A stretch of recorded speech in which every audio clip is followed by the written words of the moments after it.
Hello दोस्तों, आप लोग कैसे हैं। एक और नई क्लास आप सभी के लिए लेकर आ गया हूं। आरआरबी एनटीपीसी एएलपी और चाहे आप आरआरपी आरपीएफ का एग्ज़ाम दे रहे हो या ग्रुप डी के एग्ज़ाम्स, किसी भी रेलवे के सभी एग्ज़ाम्स के लिए एनटीपीसी जो कि अभी एएलपी के एग्ज़ाम्स हुए थे, आरपीएफ का एग्ज़ाम्स चल रहे थे अभी, सभी रेलवे के सभी एग्ज़ाम्स के लिए ये क्लास मैं आप सभी के लिए लेकर आ गया हूँ, जो कि जल्द ही एग्ज़ाम्स कंडक्ट किए करवाए जाएंगे। ये क्लास नंबर 13 आप सभी के लिए लेकर आया हूँ। ये जीके जीएस का क्वेश्चन जो कि इससे बाहर आपके कुछ नहीं आने वाला। रेलवे के लिए ये एकमात्र क्लास जो मैं लेकर आया हूँ आप सभी के लिए। रेलवे के इसके बाहर एक भी क्वेश्चन आपको देखने को नहीं मिलेगा। रेलवे के लिए इससे बाहर आपको नहीं मिलेगा, क्योंकि ये सभी क्वेश्चन मैंने प्रीवियस ईयर से, रेलवे के प्रीवियस ईयर पेपर से लेकर आया हूँ आप सभी के लिए। सभी प्रीवियस ईयर क्वेश्चन देखने को मिलेगा हमारे क्लास में। तो और जीके में कुछ और नहीं पढ़ना पड़ेगा आपको इसके पढ़ने के बाद। तो चलिए शुरू करते हैं आज के क्लास। पीवाई क्यू सीरीज मैंने जो शुरू कर रखा है आप सभी के लिए। क्लास नंबर 13 आज से शुरू करते हैं, समझे। चलिए, पहला क्वेश्चन आप सभी के लिए। पहला क्वेश्चन है, भारत में पहली कपड़ा मिल 2018 में डैश के पास पोर्ट ग्लास्टर में स्थापित की गई थी। आपको बताना है सबसे पहले भारत में कपड़ा मिल 2018 में कहाँ पर स्थापित की गई थी। क्या वो कलकत्ता थी, बम्बई थी, अहमदाबाद था या मद्रास था। तो इसका आंसर आप सभी का ए आ जाएगा, कलकत्ता। बम्बई में तो खुला था, सबसे पहले बम्बई में खुला था, लेकिन बम्बई में सक्सेसफुल नहीं रहा था, समझे। कलकत्ता में सबसे सक्सेसफुल था, सबसे पहले सक्सेसफुल था। तो कलकत्ता आ जाएगा इसका आंसर ए आ जाएगा, समझे। इसका आंसर ए आ जाएगा। फिर अगला क्वेश्चन है, सेकंड क्वेश्चन आप सभी के लिए। निम्नलिखित स्वतंत्रता सेनानियों में से कौन काकोरी ट्रेन डकैती से शामिल नहीं है। काकोरी ट्रेन डकैती, जिसको अब काकोरी ट्रेन एक्शन के नाम से भी जाने लगा। नरेंद्र मोदी सरकार ने इसको चेंज कर दिया है। जैसे कि पहले अभी योगी आदित्यनाथ जी ने इसका नाम चेंज किया था। क्या वह चंद्रशेखर आज़ाद थे, या अशफाक उल्ला खान, राम प्रसाद बिस्मिल या भगत सिंह। ये जो तीन थे, ये आप देखने को मिल रहा है आप सभी को। चंद्रशेखर आज़ाद, अशफाक उल्ला खान और राम प्रसाद बिस्मिल, ये तीनों काकोरी कांड से संबंधित थे। लेकिन जो ये भगत सिंह है, ये काकोरी कांड से संबंधित नहीं थे। ये संसद में बम फेंकने के कांड से ही संबंधित थे। तो इसका आंसर आप सभी का डी हो जाएगा, भगत सिंह जो थे, भगत सिंह इससे संबंधित नहीं थे। फिर अगला क्वेश्चन है, अगला क्वेश्चन आप सभी के लिए। राष्ट्रीय आंदोलन के दौरान प्रथम स्वतंत्रता दिवस के रूप में कौन सी तिथि मनाई गई। राष्ट्रीय आंदोलन की तौर पे क्या वह 15 अगस्त 1930 थी, या 30 जनवरी 1930 थी, या 15 जनवरी 1930 थी, या 26 जनवरी 1930 थी। तो इसका आंसर आप सभी का डी आ जाएगा, आंसर डी आ जाएगा, 26 जनवरी 1930 थी। 1930 इसलिए थी क्योंकि इस समय पूर्ण जवाहरलाल नेहरू ने 26 जनवरी को 1930 इसलिए थी क्योंकि इस समय जवाहरलाल नेहरू ने पूर्ण स्वतंत्रता की मांग थी, स्वराज की मांग थी 26 जनवरी 1930 को। इसीलिए 26 जनवरी 1950 को ही हमने संविधान को अपनाया था, समझे। इसीलिए 26 जनवरी को ही अपनाया था, इसलिए, समझे, क्योंकि इस समय पंडित जवाहरलाल नेहरू ने इससे पुण्य स्वराज की मांग की थी 26 जनवरी 1930 को, समझे। फिर अगला क्वेश्चन है, भारतीय संविधान का अनुच्छेद 17 निम्नलिखित को लागू करता है। जो अनुच्छेद 17 है भारतीय संविधान का, वो क्या कहता है। क्या वह शिक्षा का अधिकार से संबंधित है, शिक्षा का अधिकार के, क्या अस्पृश्यता के अधिकार से संबंधित है, या कुल मामलों में दोनों सदनों की संयुक्त बैठक से संबंधित है, या धार्मिक स्वतंत्रता की बात करें तो वो लिखा हुआ है 25 से लेकर 28 तक धार्मिक स्वतंत्रता की बात की जाती है। आर्टिकल 25 से लेकर 28 तक की जाती है। वहीं अगर संयुक्त बैठक की बात करें तो 108 है, वो कहता है संयुक्त बैठक की बात करता है। वहीं अगर बात की शिक्षा के अधिकार बात करें, शिक्षा के अधिकार तो 21 ए भी करता है। शिक्षा के अधिकार जो कि 6 से लेकर 14 साल तक के सभी युवाओं के लिए शिक्षा का अधिकार की बात करता है। तो इसका आंसर होगा, अनुच्छेद 17 का आंसर होगा, वो होगा बी आंसर। अस्पृश्यता की प्रथा का उन्मूलन, अस्पृश्यता को खत्म करने की बात करता है। तो इसका आंसर आप सभी का बी हो जाएगा, समझे। फिर अगला क्वेश्चन आपसे पूछता है, भारतीय संविधान के निम्नलिखित में से किस अनुच्छेद में लिखा है कि इंडिया अर्थात भारत राज्यों का संघ होगा। India that is Bharat shall be union of state.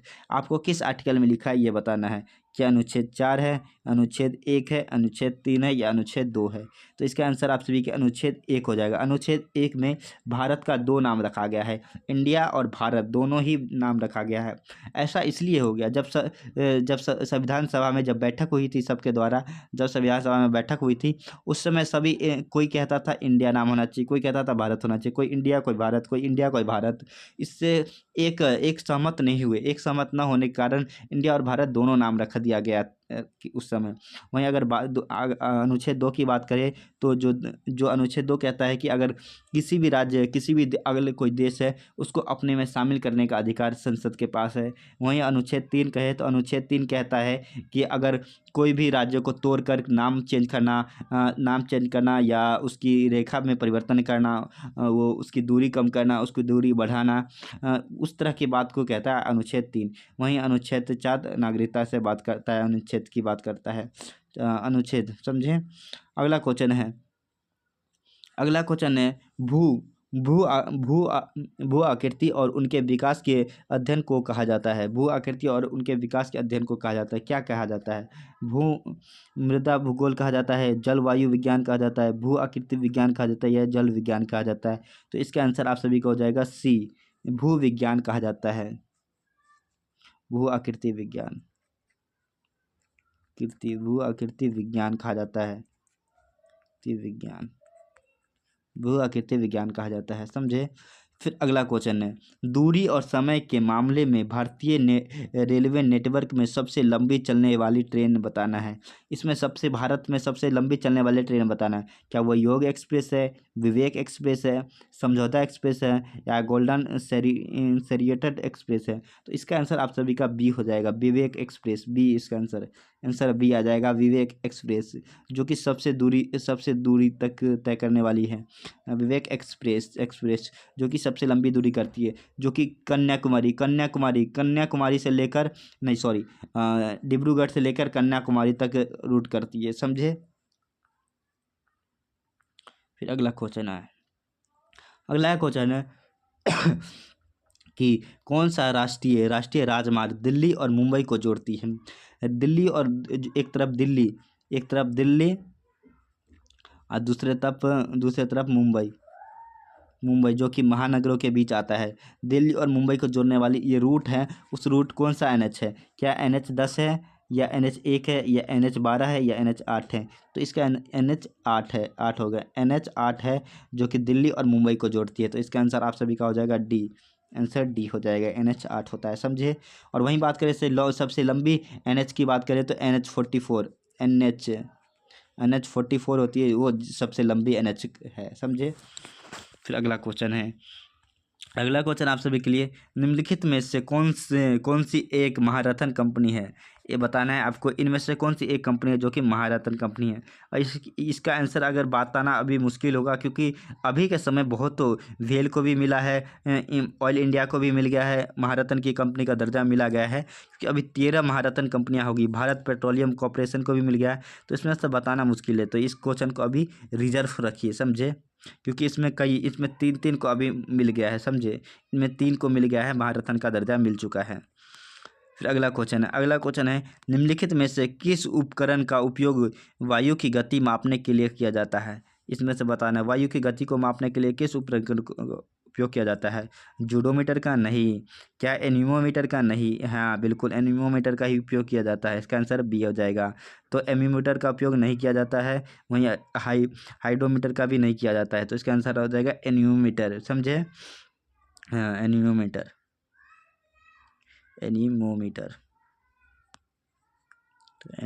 ठीक है। फिर अगला क्वेश्चन है सोडियम एक क्रियाशील धातु है, इसे यदि खुला रखा जाए तो डैश के साथ अभिक्रिया करके विस्फोट कर आग पकड़ लेता है। किसके साथ अभिक्रिया करता है, इसको बताना है आपको। तो इसका अभिक्रिया तो एक ही के साथ करता है, आपको पता ही है, क्या हाइड्रोजन के साथ करता है, नाइट्रोजन के या ऑक्सीजन के या फास्फोरस का? तो इसका आंसर आप सभी का सी हो जाएगा, ऑक्सीजन के साथ अभिक्रिया करके आग पकड़ लेता है, ठीक है। इसका आंसर ऑक्सीजन हो जाएगा, ऑक्सीजन, ठीक है। फिर अगला क्वेश्चन है कोशिका की ऊर्जा मुद्रा क्या कहलाती है। जो कोशिका की ऊर्जा मुद्रा है उसको किस में मापा जाता है, आपको ये बताना है। क्या उसे एएमपी में नापते हैं, एटीपी में नापते हैं, डीएनए में नापते हैं या आरएनए में। तो इसका आंसर आप सभी का बी हो जाएगा। हम ऊर्जा की मुद्रा को नापते हैं एटीपी में। एटीपी में नापने का कार्य करते हैं, समझे एनिमो। ठीक है, अगला क्वेश्चन है गतिशील जोर पर दो हड्डियों के बीच पाए जाने वाली चिकनी द्रव्य कहलाती है। जो द्रव्य कौन सी द्रव्य पाई जाती है, आपको बताना है। क्या वो श्लेष द्रव्य है, मस्तिष्क मेरु द्रव्य है, या अंतरालीय द्रव्य है, या एनिमियोटियो द्रव्य है। तो इसका आंसर ए आ जाएगा, समझे। श्लेष द्रव्य है, श्लेष द्रव्य है, समझे। अगला क्वेश्चन आप सभी के लिए है। पृथ्वी को सूर्य की पैरावैग्निक विकिरणें से कौन बचाता है। जो पृथ्वी पर जो सूर्य के पैरावैग्निक किरणें आती है उससे कौन बचाता है। तो क्या वह नाइट्रोजन बचाता है, ऑक्सीजन, ओजोन बचाता है, या ऑक्सीजन बचाता है, या मैग्नीशियम बचाता है। तो इसका आंसर आप सभी का बी हो जाएगा, समझे। ओजोन के बारे में बताता हूँ अभी आप सभी को। ओजोन एक हमारे पृथ्वी के एक चादर के रूप में ओजोन हमारे वायुमंडल को घेर रखा है, जो कि सूर्य से आने वाली पैरावैग्निक किरणें से हमें रोकता है। जो कि अगर ये हमारे सीधे रेखा पर हमारे शरीर पर जाए तो स्किन कैंसर का रूप धर सकती है। इससे बचाने के लिए हमें ओजोन परत की उपयोग करते हैं। ओजोन परत दिवस जो हमारे 16 सितंबर को ओजोन परत दिवस मनाया जाता है, समझे। 16 सितंबर को मनाया जाता है ओजोन परत दिवस, ये आपको याद रखना है, ध्यान में रखना है। वहीं अगर अगला क्वेश्चन आप सभी के लिए है। अगला क्वेश्चन है भारत वे वन्य जीवन संरक्षण अधिनियम 1972 में कितने अनुसूचियाँ थी, आपको बताना। कितने अनुसूचियाँ थी आपको बताना है। क्या वो 5 थी, 4 थी, 6 थी, या 7 थी। तो इसका आंसर आप सभी का आ जाएगा सी, 6 अनुसूचियाँ थी। 6 अनुसूचियाँ थी। भारत के वन्य संरक्षण अधिनियम में आप 72 में थी, 6 अनुसूचियाँ उसमें शामिल थी, समझे। और बताना 1973 में कौन सा अधिनियम आया था वन से रिलेटेड, आपको कमेंट बॉक्स में जवाब देना है, समझे। इनसेट 1B को कब प्रक्षेपित किया गया है, आपको बताना है। इनसेट को क्या हुआ 1985 में किया गया, या 1983 में किया गया है, या 1987 में किया गया, या 1980 में। तो 1B को आप बता दो, इसका आंसर बी हो जाएगा। 1983 में किया गया था 1B को, समझे। पोखरण परमाणु परीक्षण 2 का कोड नाम क्या था, आपको बताना है। जो परमाणु परीक्षण 2 था उसका नाम क्या था। फर्स्ट का नाम तो आप जानते ही है, स्माइली बुद्धा नाम रखा गया था। और सेकंड का क्या नाम था, ऑपरेशन रिसर्च रखा गया था। लाफिंग बुद्धा तब ऑपरेशन 1 को रखा गया था। क्या ऑपरेशन शक्ति था, क्या हुआ स्माइलिंग बुद्धा था। तो इसका आंसर हो जाएगा, आंसर सी हो जाएगा, ऑपरेशन शक्ति रखा गया था, समझे। जिस समय हमारे अटल बिहारी वाजपेयी थे, समझे, पोखरण 2 के समय। अगला क्वेश्चन है भारत प्रधानमंत्री जन धन योजना की शुरुआत किसने की थी। जन धन की शुरुआत किसने की। क्या वह नरेंद्र मोदी ने की थी, मनमोहन सिंह ने की थी, राजीव गांधी ने की थी, या अटल बिहारी वाजपेयी ने की थी। तो इसका आंसर ए हो जाएगा, 15 अगस्त 2014 को नरेंद्र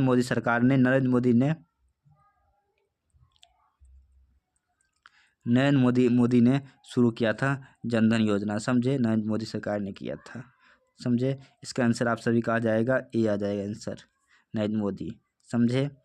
2011 की जनगणना के अनुसार भारत की लिंग अनुपात कितनी थी, आपको बताना है। भारत की लिंग अनुपात क्या थी, क्या 911 थी, क्या 919 थी, या 943 थी, या 981 था। इसका आंसर आप सभी का सी आ जाएगा, 943 थी जनगणना, समझे।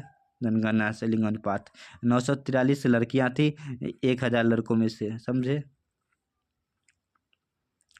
प्रधानमंत्री उज्ज्वला योजना किस मंत्रालय की पहल है, आपको बताना है उज्ज्वला योजना किस मंत्रालय की पहल है। क्या वह वित्त मंत्रालय की है, या वह आवास एवं शहरी मामले की मंत्रालय है, या कृषि मंत्रालय के हैं, या पेट्रोलियम एवं प्राकृतिक गैस मंत्रालय की है। तो इसका आंसर आप सभी का आ जाएगा, आंसर डी आ जाएगा। पेट्रोलियम एवं प्राकृतिक गैस मंत्रालय के अधीन आता है ये उज्ज्वला योजना, क्योंकि हर घर में बिजली पहुंचाने का ये लक्ष्य रखा गया था, जो कि 1 मई आप यहाँ देख सकते हैं, 1 मई को लॉन्च की गई थी 2016 में, 1 मई को लॉन्च की गई थी। समझे। अगला क्वेश्चन है, अगला क्वेश्चन आप सभी के लिए, भारतीय भरतनाट्यम की सैद्धांतिक नींव इनमें से किस शास्त्र में इसमें पाई गई है, बताना है। भरतनाट्यम है वो, इसकी नींव किस शास्त्र में पाई गई है, वो क्या धर्मशास्त्र में, वैमान शास्त्र में, अर्थशास्त्र में, या नाट्य शास्त्र में। तो इसका आंसर आप सभी का हो जाएगा डी, नाट्य शास्त्र में पाई जाती है भरतनाट्यम। समझे, जो कि भरत मुनि ने लिखा था। समझे, भरत मुनि ने रखा था। तो आज की क्लास हम लोग यहाँ समाप्त करते हैं। आपको मैंने ये कुछ लिस्ट दे दिया है, इस लिस्ट को आपको पढ़ लेना है। समझे, और आगे मैं एक और क्लास लेकर आऊँगा आप सभी के लिए। तो हमारे चैनल के लिए, हमारे चैनल से जुड़ जाए, ताकि जितने भी क्लास हैं मैं आपको जब तक एनटीपीसी का आरआरबी एनटीपीसी ख़त्म नहीं होता है, तब तक आप सभी के मैं सभी प्रीवियस ईयर क्वेश्चन करवाऊंगा, जो कि जीके जीएस के सभी प्रीवियस क्वेश्चन मैं आपको इस पर कराता रहूँगा। तो उसके लिए आप हमारे चैनल के साथ जुड़ जाए, हमारे चैनल को सब्सक्राइब कर ले, ताकि जैसी नया क्लास लेकर आऊँ आप सभी के लिए मिल जाए, और बेल आइकन जरूर दबा ले, ताकि जैसी नया क्लास आए सबसे पहले आपके पास पहुँचे। और आपको अब जीके जीएस का चिंता नहीं करना है, मैं आप सभी के लिए तो हर एक क्वेश्चन लेकर आऊँगा जो कि आपका प्रीवियस ईयर में पूछा गया है। तो उसके लिए आप सिर्फ हमारे चैनल के साथ जुड़ सकते हैं, और इसके अलावा आपको कुछ और पढ़ना नहीं होगा। इसके लिए हमारे चैनल को सब्सक्राइब कर ले। अगर वीडियो अच्छा लगता है तो औरों को भी शेयर कर सकते हैं।